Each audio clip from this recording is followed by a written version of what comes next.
Welcome to Beautiful Designs by Donna's channel. I'm Donna, and I have a question for you. If you find it challenging to cover up a zit or a imperfection that you may have on your skin with concealer, well then this video is for you. So because basically what I want to do is I want to share with you an easy concealer technique that will help you cover up those imperfections and those awful zits. So let's get started with the tutorial. There are so many different types of concealer out there that you can choose. For example, you can choose concealer that comes in pencil form. There's concealers that come in cream forms. And then there's the concealers that come in like the tubes with little applicators attached to it. And that one I'm going to be using for this demonstration purposes. Now, one thing you want to remember is when you use those type of applicators and you're using it on someone else, you do not apply it directly to someone else. You have to use a brush because of transferring all the nasties, just like you don't share a mascara wand. But for the demonstration purposes, I am going to be using it on myself. It's my personal one, so that's why I'm going to be touching it to my face. So remember, if you apply this to someone else and you have one of these wands, you need to use a brush for application. Now, this is a small concealer brush that I use, and I use both ends. I use the brush end and I use the end of the brush handle, which also at the end has to be smooth because you're going to be using it to blend.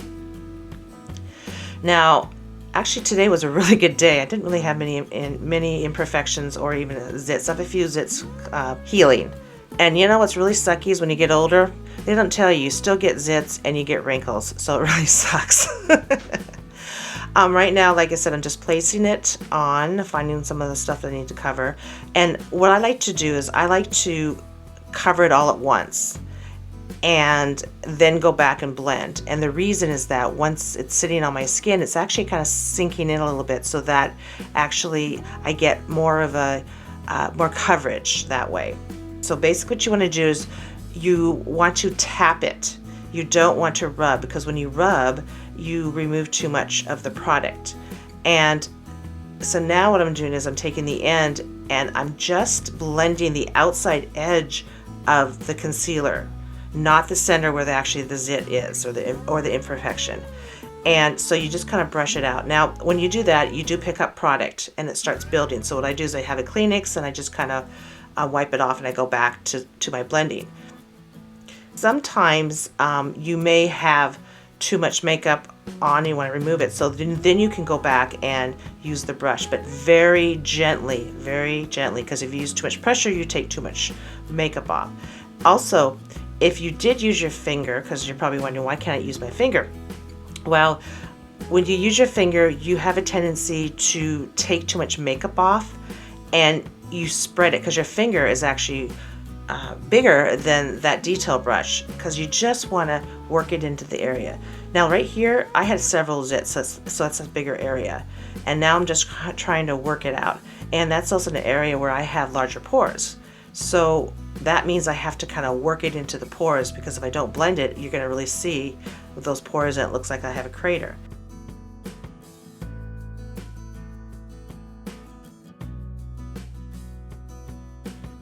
Now, let's say you've worked at it and you can't blend it. This is another lovely trick.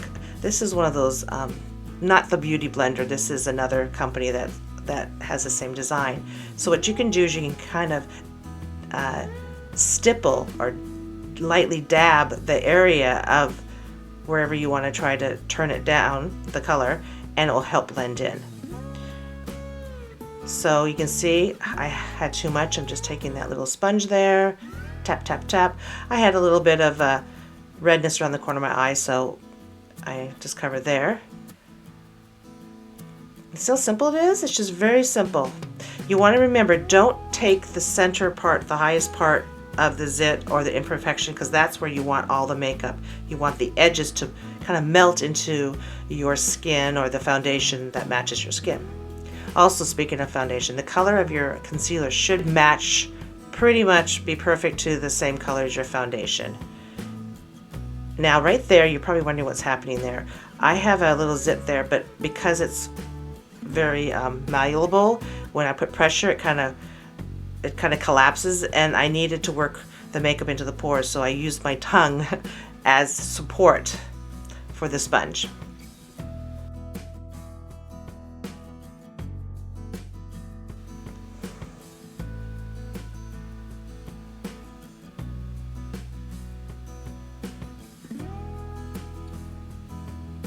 And there it is, all done.